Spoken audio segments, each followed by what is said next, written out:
बिस्मिल्लाहिर्रहमानिर्रहीम। अस्सलाम वालेकुम नाज़रीन, आप यूट्यूब चैनल देख रहे हैं। मैं इमरान खान हूँ। जो सबसे अहम खबर है वो अब से थोड़ी देर के बाद डेवलपमेंट होने वाली है। जब आप ये वीलॉग सुन रहे हैं या मैं सुबह के वक्त रिकॉर्ड कर रहा हूँ, इमरान खान साहब के 2 केसेस जिनके अंदर वो जेल के अंदर बंद है, उन दोनों केसेस की अपीलें आज इस्लामाबाद हाई कोर्ट में लगने जा रही हैं। ये बहुत इंपॉर्टेंट है। बड़े लंबे अरसे से, यानी साल से ज़्यादा हो गया, इमरान खान साहब और उनके वकला कोशिश कर रहे हैं कि इमरान खान साहब के केसेस इस्लामाबाद हाई कोर्ट में लगें।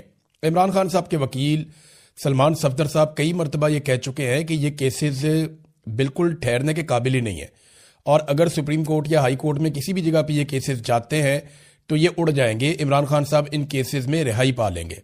अब ये दोनों केसेस लग गए हैं और एक ही दिन लग गए हैं। और इससे पहले मैं आपको ये बताऊं कि 2 दिन पहले इमरान खान साहब की 9 केसेस में जमानतें मंजूर हुई हैं।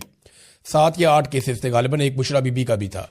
तो इमरान खान साहब के एक और अदालत से, जो लोअर कोर्ट है, वहाँ पे 9 मुख्तलिफ केसेस के अंदर या 8 मुख्तलिफ केसेस के अंदर जमानतें मंजूर हुई हैं, जिसमें 9 मई का भी था, उसके अंदर केस था आज़ादी मार्च वाला भी, उसके अंदर दीगर कुछ और केसेस थे। तो डिफरेंट टाइम के हवाले से इमरान खान साहब के, और जाली रसीदें बनाने का एक केस था। तो ये सारे केसेस में इमरान खान साहब की और बुशरा बीबी की पहले जमानतें हो चुकी हैं।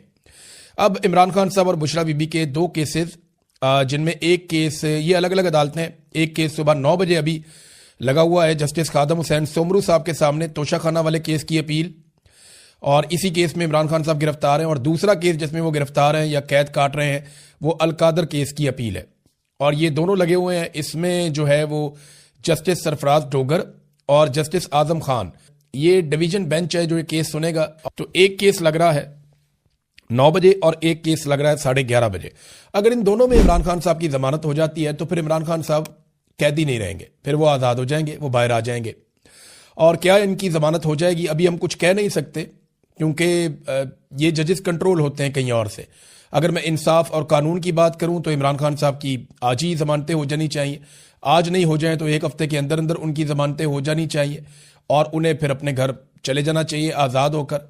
फिर वो अपना इलाज करवाएं, अपनी पॉलिटिक्स करें। लेकिन यहाँ जो दिखाई दे रहा है कि आप कुछ प्रिडिक्ट नहीं कर सकते, क्योंकि अदालतें कंट्रोल में हैं एजेंसियों के, और एजेंसियां जो फैसला करेंगी उसके मुताबिक ही चीज़ें होती हैं पाकिस्तान में। अगर इंसाफ और कानून के मुताबिक हो तो ये केस लगते ही बहुत पहले इमरान खान साहब रिहा हो जाते।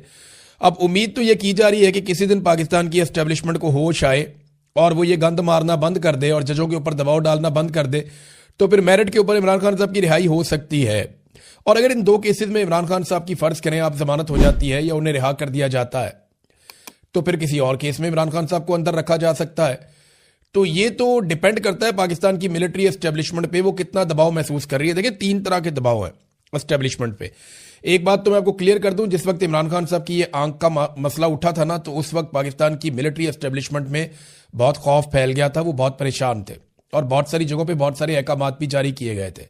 उन्हें लगता था कि पाकिस्तान अचानक बांग्लादेश बन जाएगा, लेकिन पाकिस्तान तहरीक इंसाफ के साथ जब उन्होंने राब्ता किया तो तहरीक इंसाफ को बेवकूफ़ बनाने में वो कामयाब हो गए। ये तो पाकिस्तान तहरीक इंसाफ के अपने लोग भी कह रहे हैं, इमरान खान साहब की फैमिली भी अब कह रही है कि इन्हें चक्कर दिया गया है। हालांकि वो शफकत ऐवान साहब जो गिरफ्तार हो गए थे वो भी ये कहते हैं कि शरीफ लोग थे, बैरिस्टर गौहर और अल्लामा राजा नासिर अब्बास वगैरह।